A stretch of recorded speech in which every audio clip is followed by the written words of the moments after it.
Hello and welcome to the Brain AI podcast. I'm your host, Lenka. This is the show for digital agency and innovative brands focused on predictable growth.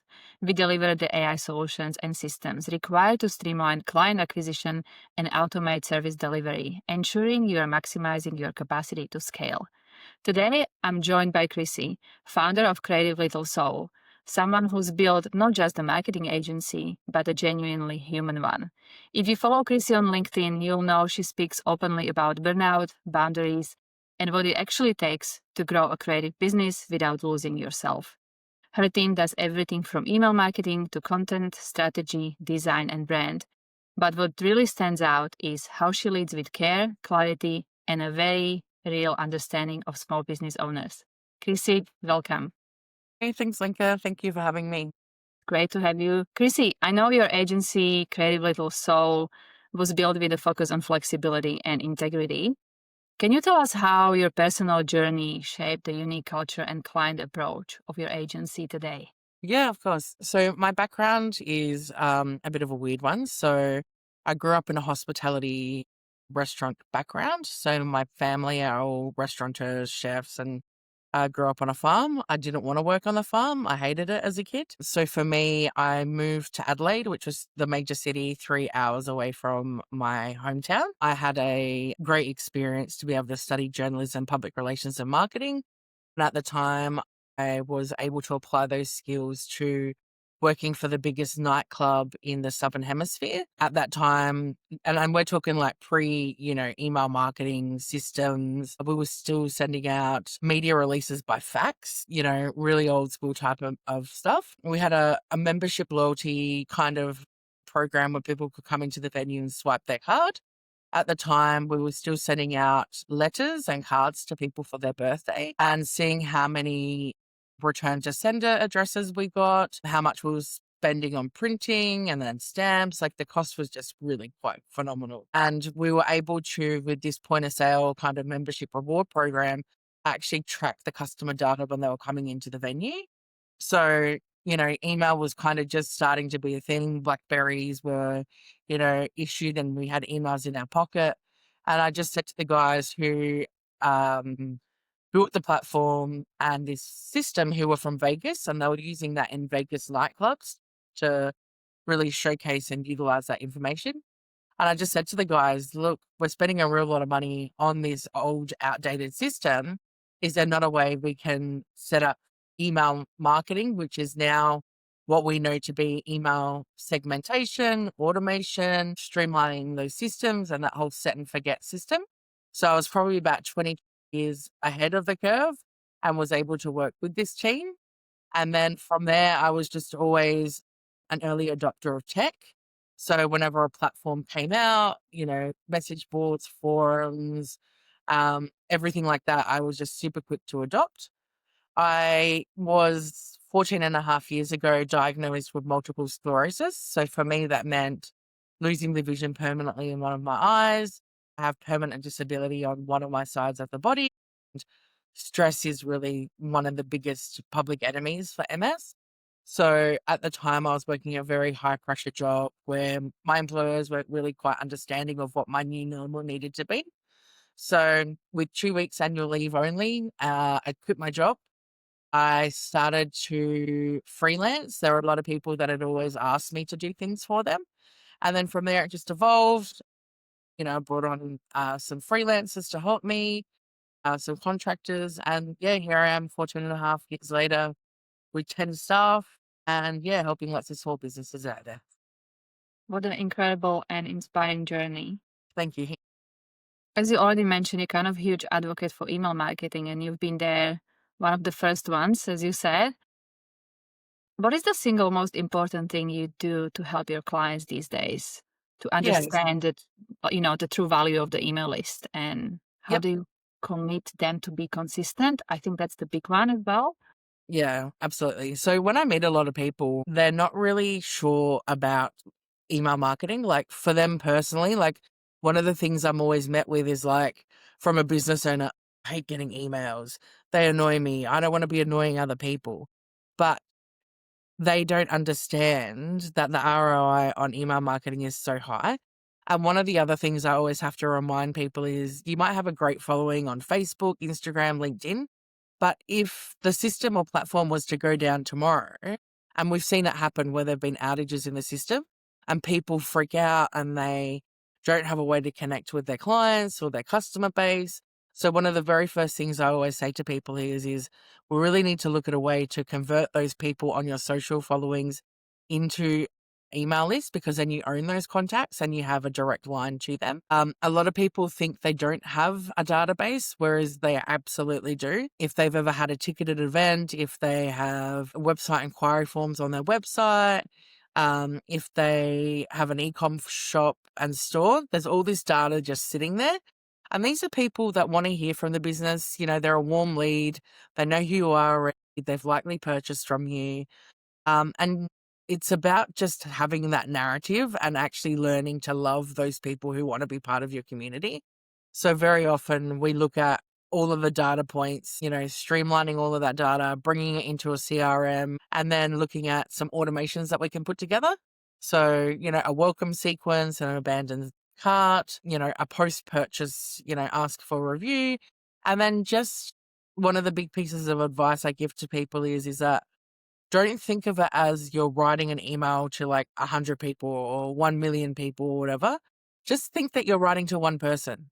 And that real personal approach will mean that you'll land and connect with people. And consistency is, I always tell people in an open sequence. So that very first email, that welcome, I just say, hey, we're not going to spam you. We're probably going to email you once a month or if something exciting happens. So we're setting the tone for those people to know how often to expect communication. Love it. Love it.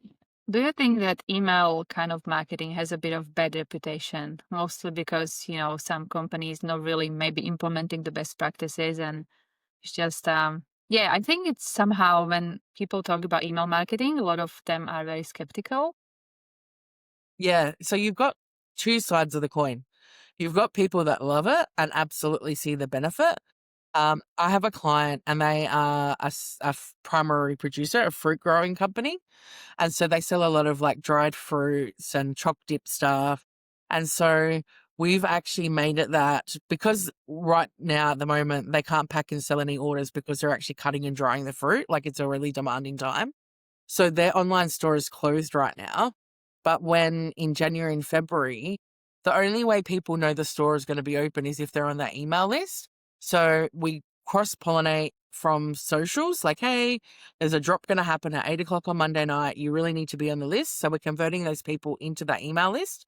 And then when we send out that email PM, within 8:05, those orders just keep coming in, coming in, coming in. So this client now loves email marketing. We've managed for them to, grow their business, eliminate or reduce the bulk purchase on sell orders and go direct to consumer where the money is better and they don't lose that margin. So yeah, if you actually do it properly, you can see the results and then I think you're sold. Yeah, that's such a positive, lovely story to help and support small business owners.